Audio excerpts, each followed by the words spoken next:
The testing center was a sterile, quiet building with fluorescent lights that buzzed slightly overhead. Maria sat in a small waiting room with 5 other test takers, each of them looking as nervous as she felt. A young man kept tapping his pencil against his leg. A woman about Maria's age stared at the wall, her lips moving silently as she reviewed formulas. When her name was called, Maria walked into the testing room with steady steps. She had prepared for this moment for months, and she was as ready as she would ever be. The proctor, a friendly woman in her 40s, explained the rules and showed Maria to her computer station. "You have 7.5 hours total for all 4 sections," the proctor said.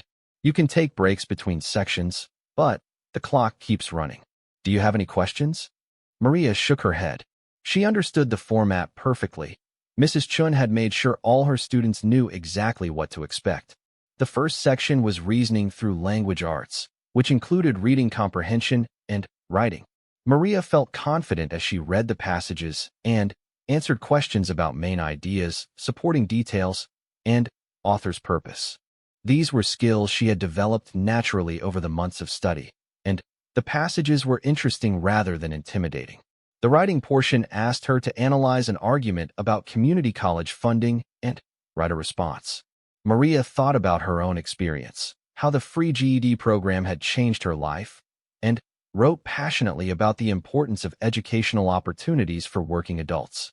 The words flowed easily, and she finished with 20 minutes to spare. Social studies was next, covering civics, history, economics, and geography. Maria had worried about this section because she had never studied these subjects formally, but Mrs. Chun had taught them that much of social studies was about understanding cause and effect, which was something Maria understood from life experience. When she read a passage about immigration patterns in the early 1900s, she thought about her own grandparents who had come to America with nothing but hope and determination. When she answered questions about economic systems, she drew on her understanding of how families budget and make financial decisions. The academic language was sometimes challenging, but the concepts made sense. During her lunch break, Maria called Mrs. Patterson to check on the children. Everything was fine at home, and Mrs. Patterson's calm voice helped settle Maria's nerves for the afternoon sections. Science was Maria's 3rd section, and it proved to be more difficult than she had hoped.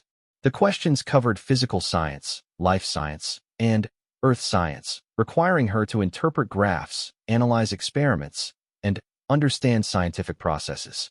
Some of the vocabulary was unfamiliar, but Maria approached each question methodically, eliminating obviously wrong answers and making educated guesses when necessary.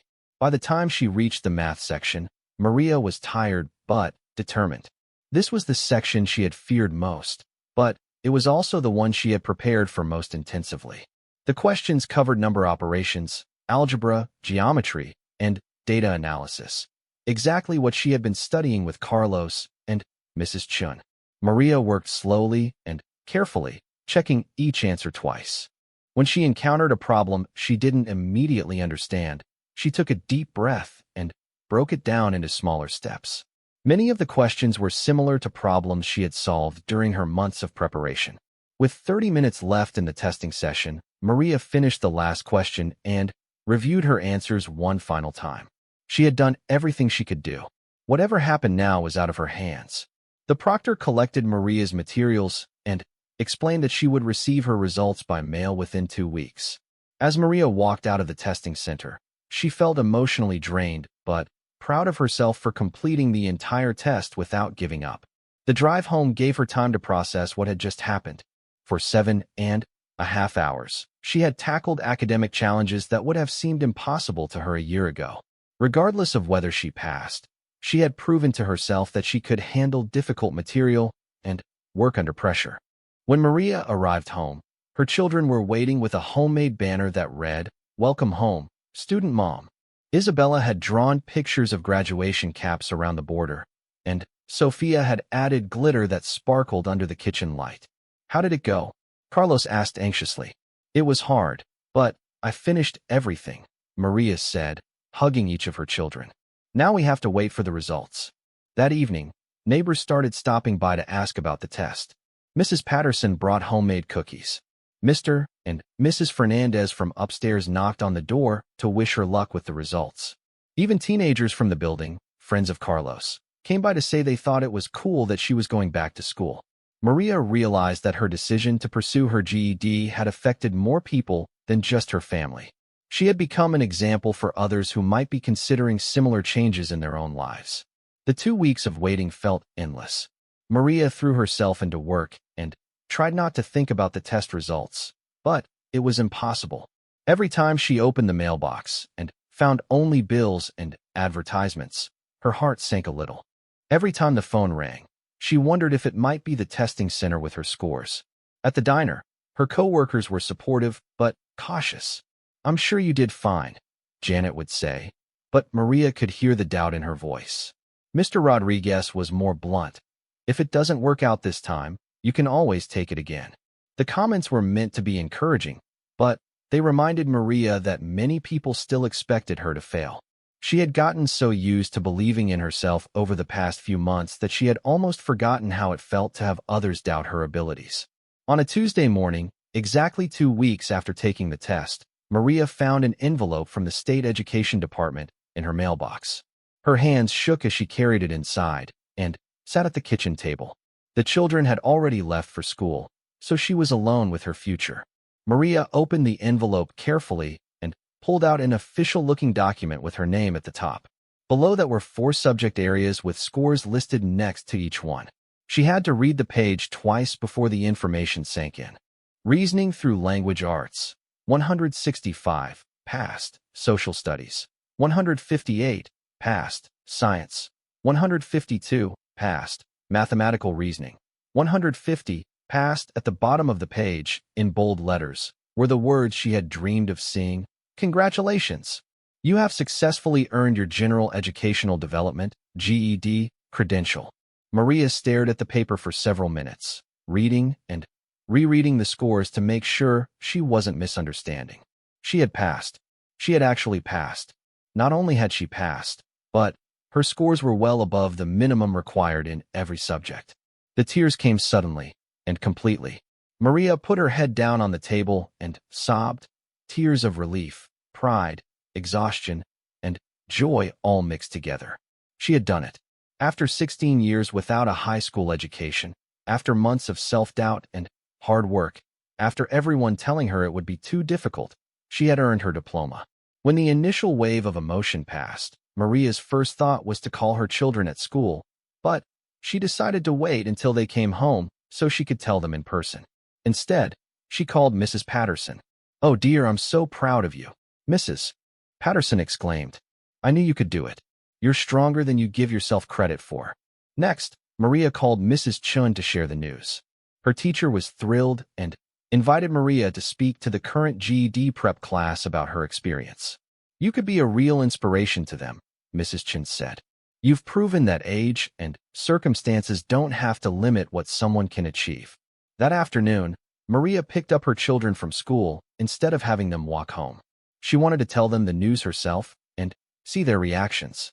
"I have something to tell you," she said once they were all in the car. The children looked nervous. Carlos asked, "Is everything okay?" Maria smiled and pulled the results letter from her purse. "I passed." The celebration in the car was loud and joyful. Sophia cheered, Isabella clapped her hands, and Carlos grinned so widely that his face hurt. They went out for pizza that night, the first time they had eaten at a restaurant in over a year, and Maria let each child invite a friend to join them. Over dinner, Carlos asked the question that had been in the back of Maria's mind for weeks. "So what happens now, Mom?" Maria looked around the table at her children and their friends, all of them looking at her with respect and admiration. 6 months ago, she had been a high school dropout who couldn't help her son with algebra. Now she was someone who had set a goal and achieved it despite every obstacle in her path.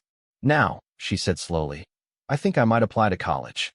The words surprised her as much as they surprised everyone else. She hadn't planned to say that, but as soon as the words left her mouth, she knew they were true. Mrs. Chun had planted that seed months ago, and it had been growing quietly ever since. "Really?" Isabella asked excitedly. "You want to be a college student?" Maria nodded, feeling that familiar combination of terror and excitement that had become her constant companion over the past several months. I want to study business. Maybe I can learn how to manage a restaurant or start my own company someday. Carlos reached across the table and squeezed her hand. You can do anything, Mom. You've already proven that. Over the next few weeks, news of Maria's achievement spread throughout their small community. The story reached the local newspaper, which ran a feature article about her experience. The headline read, "Local mother proves it's never too late to learn." The article brought phone calls from other adults interested in the GED program, and several women from Maria's building started asking about enrollment requirements. Maria realized that her success was encouraging others to take chances on themselves. At work, the reaction was mixed. Janet and the other waitresses were genuinely happy for her, but Mr. Rodriguez seemed worried that she might quit. When Maria assured him that she planned to keep working while attending college part-time, he surprised her with a proposal. "I've been thinking about promoting someone to assistant manager," he said. "The position would come with a raise and more responsibility. You interested?" The offer was flattering, but Maria had bigger plans now. "Can I think about it?" she asked. That evening, she called the community college admissions office to request information about their business program. The woman on the phone was helpful and encouraging, explaining that many of their students were working adults with families. "Your GED scores are excellent," the admissions counselor said when Maria mentioned her test results. "You should definitely consider applying for academic scholarships. We have several programs specifically for students in your situation." Scholarships. The word had never applied to Maria before, but now it represented possibilities she had never imagined. Maybe she wouldn't have to choose between financial stability and education. Maybe she could have both. 3 months after receiving her GED results, Maria enrolled in her first college course, Introduction to Business Management. She also accepted Mr. Rodriguez's offer to become assistant manager at the diner, but with the understanding that her class schedule would take priority. On the first day of college, Maria walked across campus carrying the same notebook she had bought for GED prep class. It was fuller now, filled with formulas and essays and evidence of how much she had learned. But there were still blank pages left for new knowledge and new challenges. In the business classroom, Maria looked around at her fellow students. Some were young people starting their college journey immediately after high school. Others were adults like herself, pursuing degrees after years in the workforce. Some looked confident and prepared, others seemed nervous and uncertain. But Maria no longer felt out of place in an academic environment. She belonged here as much as anyone else. She had earned her seat in this classroom through determination and hard work, and she was ready for whatever came next. When the professor asked students to introduce themselves and explain their goals, Maria stood up with confidence. "My name is Maria Santos," she said clearly.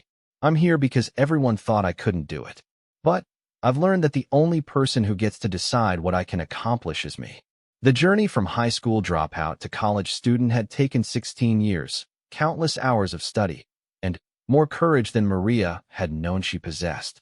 But as she opened her notebook to take notes on her first college lecture, Maria Santos knew that she was exactly where she belonged. She had taken control of her life, her future, and her dreams. And she was just getting started. The first night of GED prep class, Maria arrived 30 minutes early. She sat in her car outside the community college building, watching other students walk in. Most of them looked younger than her, and many seemed comfortable and confident in ways she envied. Her hands gripped the steering wheel as doubt crept back into her mind. Inside her purse was a brand new notebook and 3 pens, the first school supplies she had bought for herself in 16 years. She had saved money for 2 weeks to buy them, skipping lunch at the diner and walking instead of taking the bus when possible. The notebook felt like both a promise and a risk. When Maria finally walked into the classroom, she chose a seat near the back. The teacher was a middle-aged woman named Mrs. Chun who had kind eyes and spoke slowly enough for everyone to understand. There were 12 other students in the class, 3 other women, 9 men, ages ranging from 18 to what looked like 60. "Welcome, everyone," Mrs. Chun said. "I know being here tonight took courage for all of you. You should be proud that you made the decision to pursue your education." Maria felt tears prick at her eyes. No teacher had ever told her she should be proud of anything before. The first few weeks were harder than Maria had imagined. Math was still her biggest struggle, but she was surprised to discover that she was good at reading comprehension. When Mrs. Chun asked questions about stories or articles, Maria often knew the answers even when other students didn't. "You have good instincts about literature," Mrs. Chun told her after class one evening. "Have you considered that you might want to continue your education after you get your GED?" Maria shook her head quickly. "Oh no, I couldn't. I just want to finish high school." But the idea planted itself in her mind like a seed. At home, the children were excited about her homework. They would spread their books out on the kitchen table together, working on assignments side by side. Carlos started helping her with math, and Maria was amazed to discover that explaining concepts to her actually helped him understand them better. "Mom, you're really smart," Sophia said one evening as Maria worked through a science worksheet. "I think you're smarter than our teachers." Isabella nodded seriously. "When I grow up, I want to go to school like you." The encouragement from her children kept Maria going during the difficult moments, and there were many of them. Some nights, she was so tired from working all day that she could barely keep her eyes open during class. Some math problems made her feel stupid and frustrated. Some of the younger students seemed impatient when she asked questions. But Mrs. Chun was always patient, always encouraging.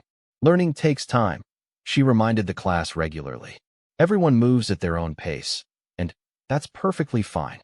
After 2 months in the program, Maria took her first practice test.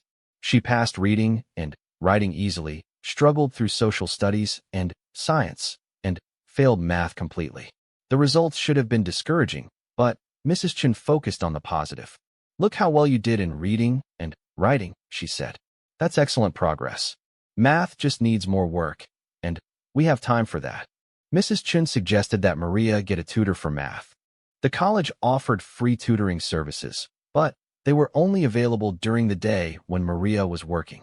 For a week, she worried about falling behind until Carlos came up with a solution. "What if I help you with math, Mom? I'm good at algebra, and you're helping me with English essays. We can help each other." So they began studying together every night after dinner. Carlos would walk her through basic algebra steps while Maria helped him organize his thoughts for writing assignments. The role reversal was strange at first, being taught by her teenage son, but it brought them closer together than they had ever been. "You know, Mom," Carlos said one evening as they worked on solving equations, "my friends think it's really cool that you're in school." Danny's mom said she wishes she was brave enough to go back and finish. Maria looked up from her worksheet in surprise. "Really? Really? And Mr. Johnson, my English teacher? He said you must be really dedicated to work full-time and go to school. He said that's what successful people do. They don't make excuses, they find ways to make things happen." The words filled Maria with a warm feeling she couldn't quite name. People were noticing her efforts, and they weren't looking at her with pity anymore. They were looking at her with respect. At the diner, her fellow employees were supportive but skeptical. "I think it's great that you're trying," said Janet, a waitress who had worked there for 10 years. "But don't be disappointed if it doesn't work out. School is hard when you're older." Mr. Rodriguez, the manager, was more direct. "Just don't let this school thing interfere with your work. You've got a good job here, and jobs like this don't grow on trees for people like us." His words stung, but they also motivated her. People like us. Maria was tired of being seen as someone who couldn't achieve more than serving coffee and cleaning offices. She was ready to show everyone, including herself, that she could be more. As the months passed, Maria's confidence grew. She started participating more in class discussions and asking questions without feeling embarrassed. Her math scores improved slowly but steadily. More importantly, she began to believe that she was actually going to pass the GED test. The belief showed in other areas of her life too.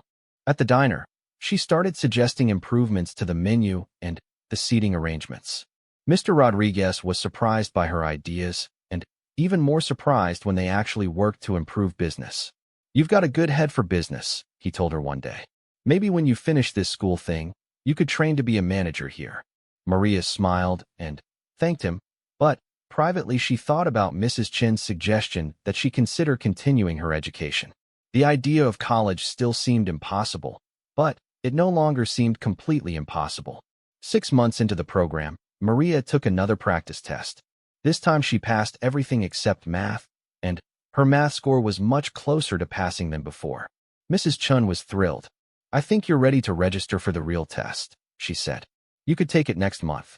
The thought of taking the actual GED test terrified and excited Maria in equal measure. She had been working toward this goal for months, but now that it was within reach, she felt the weight of everything that could go wrong. What if she froze up during the test? What if her English wasn't good enough for the writing section? What if she made careless mistakes in math and failed by just a few points? What if she had to tell her children that she had tried but wasn't smart enough? That night, Maria called her sister Rosa, who lived in another state. They didn't talk often because long-distance calls were expensive, but Maria needed to talk to someone who had known her for her whole life. "I'm scared, Rosa," she admitted. "What if I fail?" Rosa was quiet for a moment. "Remember when we were little and Papa taught us to swim? You were afraid to jump in the deep end, but once you did it, you realized you were a better swimmer than me." Maria remembered. She had been 8 years old and terrified of the deep water, but their father had been patient and encouraging until she finally found the courage to jump. "You're stronger than you think you are," Rosa continued. "You've been taking care of 3 children by yourself, working 2 jobs, and still finding time for school. If you can do all that, you can pass one test." After they hung up, Maria looked at her children doing homework at the kitchen table. Carlos was helping Isabella with a book report while Sophia practiced her handwriting. They had learned to be independent and helpful because they had a mother who worked hard and didn't give up. If she could raise 3 amazing children while working 70 hours a week, she could definitely pass a test. Maria registered for the GED test to be held in 3 weeks. She told her children that evening, and they were more excited than she was. "We should have a party when you pass," Isabella suggested. "When I pass, not if," Maria corrected gently, and realized that she actually believed it.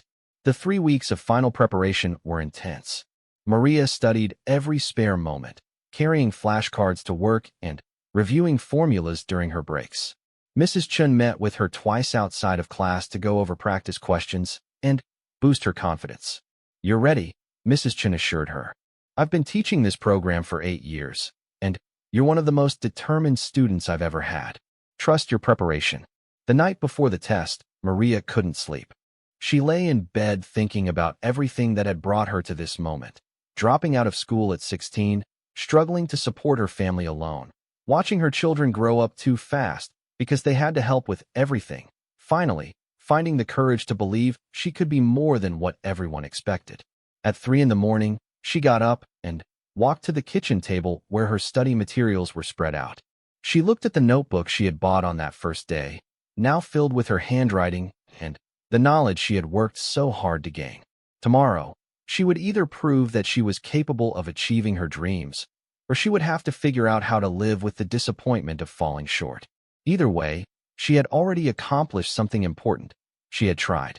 That realization calmed her enough to get a few hours of sleep before her alarm went off. Tomorrow would be the day that changed everything, one way or another. When Maria woke up on test day, she felt nervous but determined. She had come too far to let fear stop her now. Her children made her breakfast and wished her luck, and Mrs. Patterson offered to pick them up from school so Maria wouldn't have to worry about anything except the test. "You've got this, Mom," Carlos said as she gathered her identification and registration materials. "We believe in you." As Maria drove to the testing center, she thought about all the people who had expected her to fail and all the people who were now rooting for her to succeed. But, mostly, she thought about the woman she had been 6 months ago and the woman she was becoming. Win or lose, Maria Santos was no longer the same person who had been afraid to ask questions or dream beyond her current circumstances. She was a student, a learner, and someone who refused to accept limitations that other people tried to place on her. The test would be difficult, but she was ready for it. Maria Santos stood at the kitchen sink of her small apartment, washing dishes while her 3 children did homework at the cramped dining table. At 32, she looked older than her years. Dark circles shadowed her eyes from working double shifts at the local diner, and her hands showed the rough calluses of someone who had known hard work her entire life. "Mama," I need help with this math problem, called out her youngest, Sophia, who was 8 years old and struggling with multiplication tables. Maria dried her hands on a faded dish towel and walked over to the table. She looked at the worksheet, feeling that familiar knot in her stomach. Numbers had always been her weakness. She had dropped out of high school when she was 16 and pregnant with her first child, Carlos, who was now 14 and trying to pretend he didn't need help with his own algebra homework. "Let me see, Mija," Maria said softly, sitting down beside Sophia. She worked through the problem slowly, counting on her fingers when she thought the children weren't looking. Mathematics felt like a foreign language to her, but she refused to let her children see her struggle. The apartment was small and worn, but Maria kept it clean.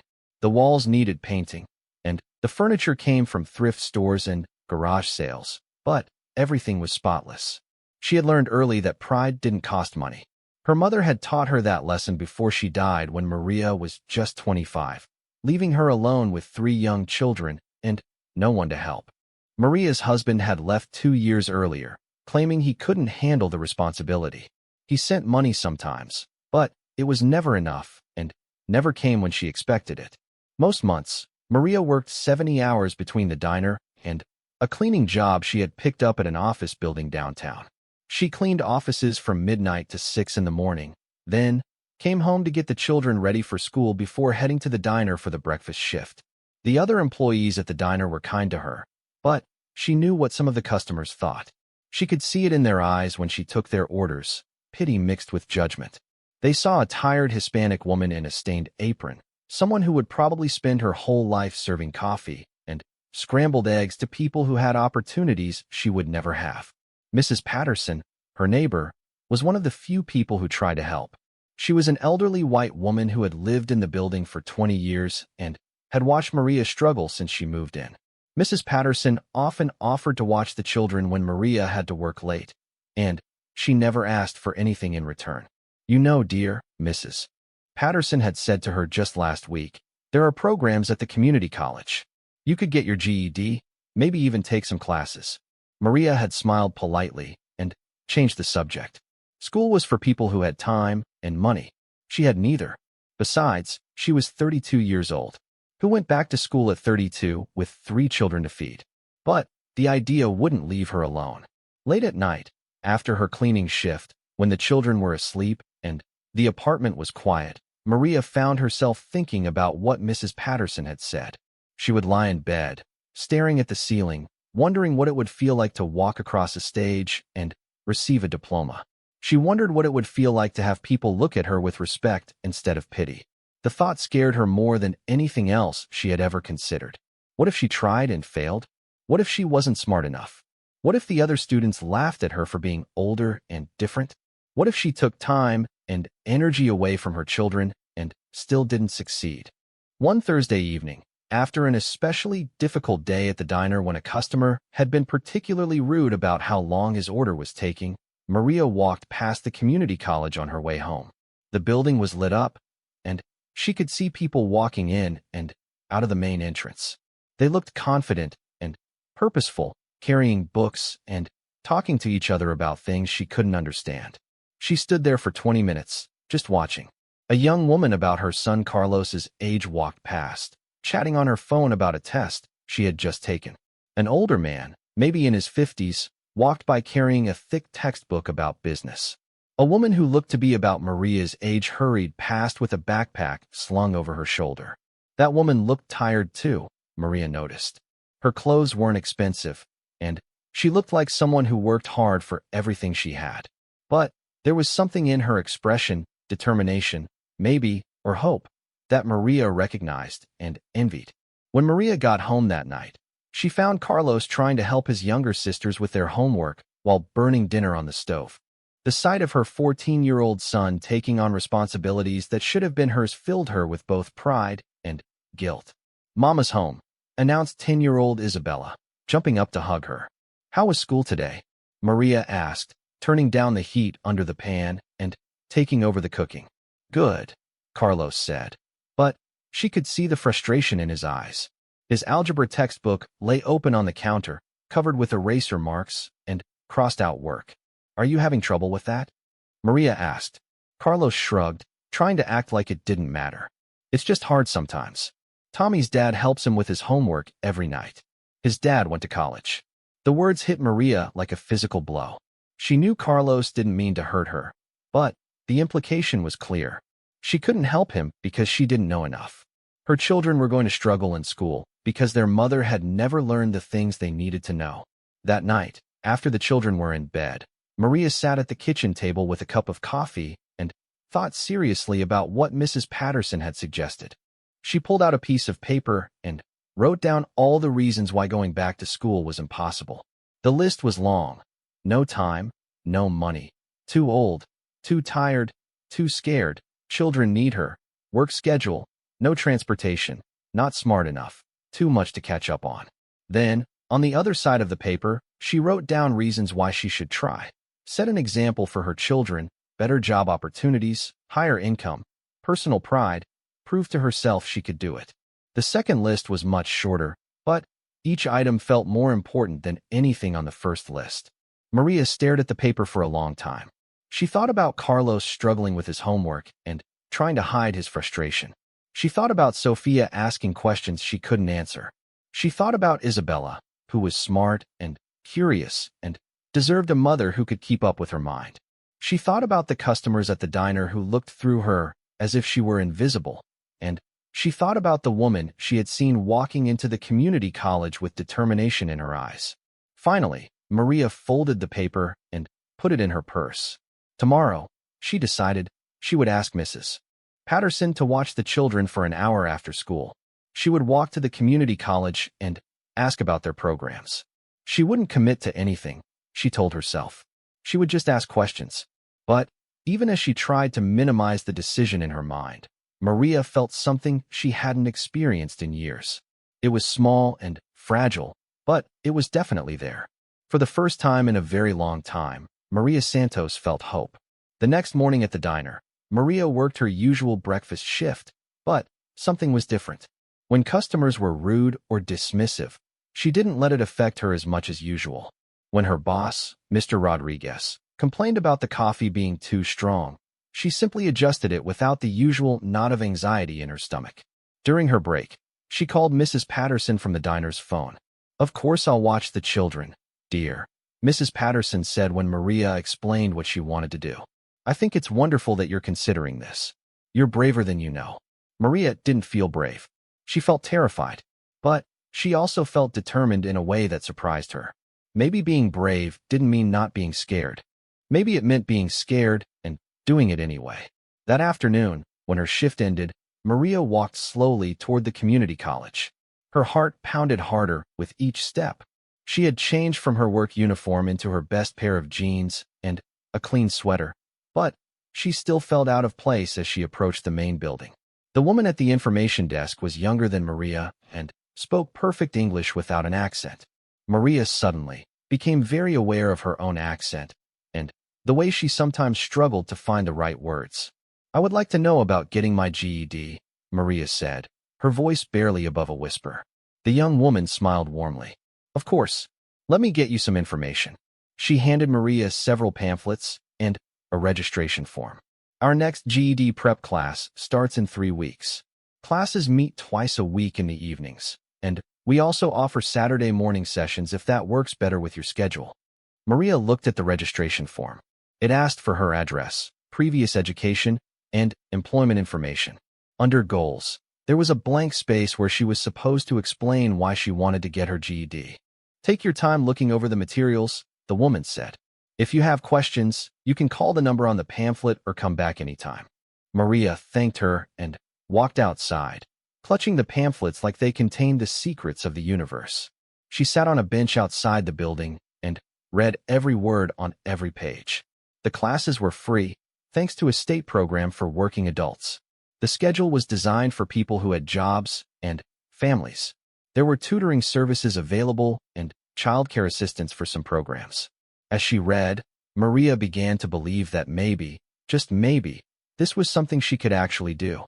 The fear was still there, stronger than ever, but it was joined by something else, excitement.